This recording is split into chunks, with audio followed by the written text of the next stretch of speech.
بسم الله الرحمن الرحيم. نحمده ونصلي ونسلم على رسوله الكريم. أما بعد فأعوذ بالله من الشيطان الرجيم. بسم الله الرحمن الرحيم.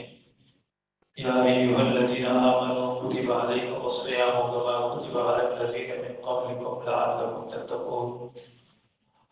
وقال النبي صلى الله تعالى عليه وآله وصحبه وسلم: من صام رمضان إيمانا واحتسابا غفر له ما تقدم من ذنبه، أو كما قال عليه الصلاة والسلام: آمنت بالله صدق الله مولانا العظيم وصدق رسوله النبي الكريم، ونحن على ذلك من الشاهدين والشاكرين، والحمد لله رب العالمين. الحمد للہ علاقے کا ادارہ علاقے کا مدرسہ مدرسہ شیخ زکریا کے تحت حضرات موجودی اور نمازی حضرات کے اصلاحی حوالے سے اور مسائل کے حوالے سے گزشتہ 3 نشستیں ہو چکی ہیں، اور آج اسی سلسلے کی چوتھی نشست ہے. جیسا کہ مسجد اقصی کے امام محترم نے اعلان فرمایا کہ رمضان مبارک کی آمد ہے، اور یہ ماہ مبارک جتنا سیکھ کر مسائل کے علم کے ساتھ اور اس پر ملنے والے اجر و ثواب کے استحضار کے ساتھ کیے گئے گزارا ہے، تو اللہ تعالیٰ کی دعا سے امید ہے کہ انشاءاللہ اس کے اثرات، اس کی برکات، اس کی رحمت کے ساتھ متوجہ رہیں گے بھائی. اسی حوالے سے آج کا یہ جو موضوع ہے روزے کے مسائل اور احکام پر ہے. چند موضوعات مزید بھی ہیں، جس کے اندر تراویح ہے، جس کے اندر زکوٰۃ کے مسائل ہیں، احتکام کے مسائل ہیں، اسی طرح وصیت، میراث اور دیگر مسائل ہیں. انشاءاللہ رفتہ رفتہ وقت فوقت آپ کے سامنے ان موضوعات پر بھی بات کریں گے، اور خواہش ہوگی کہ اللہ کرے کہ یہ سلسلہ چلتا رہے. انشاءاللہ آپ حضرات کا تعاون ہوگا اور دیگر حضرات بھی ہمارے ساتھ ہوں گے سب کے سب، تو ہم انشاءاللہ ایک بہتر انداز میں اس طرح کے پروگراموں کو انشاءاللہ چلائیں گے. میں شکر گزار ہوں حضرت امام صاحب برکاتہ کا اور اپنے تمام حاضرین کا کہ وہ میری بات کو توجہ سے سن رہے ہیں. سب سے پہلے میں نے آپ کے سامنے آیت مبارکہ کی تلاوت کی کہ جس کے اندر اللہ تعالیٰ کا ارشاد گرامی ہے کہ یا ایھا الذین آمنوا کتب علیکم الصیام کما کتب علی الذین من قبلکم لعلکم تتقون، جس کے اندر اللہ تعالیٰ نے روزے کی فضیلت کو ذکر فرمایا.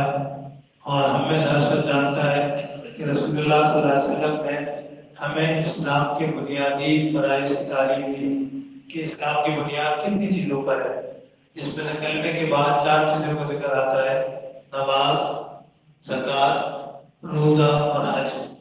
تو وہ یہ کہ روزہ بھی اسلام کے بنیادی فرائض میں سے ہے، اور اس کی فرضیت کے لیے یہ آیت مبارکہ کافی ہے.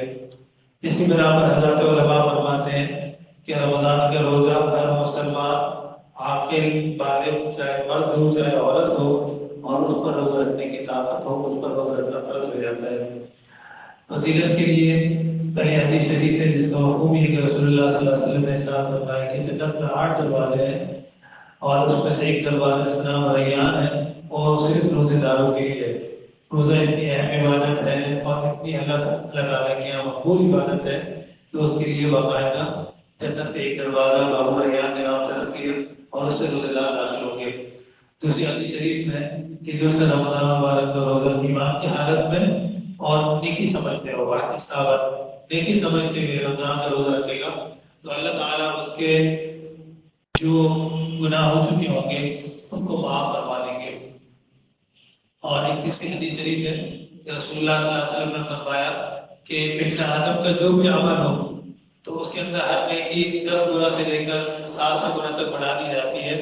لیکن اللہ تعالیٰ فرماتے ہیں کہ سوائے روزے کے، کیونکہ آپ نے روزہ میرے لیے رکھا کہ میرے لیے بھوکا رہا، پیاسا رہا، شہوات سے دور رہا، لہٰذا وَأَنْ أَجْزِي اور میں اس کا بدلہ خود اپنے ہاتھ سے عطا کروں گا۔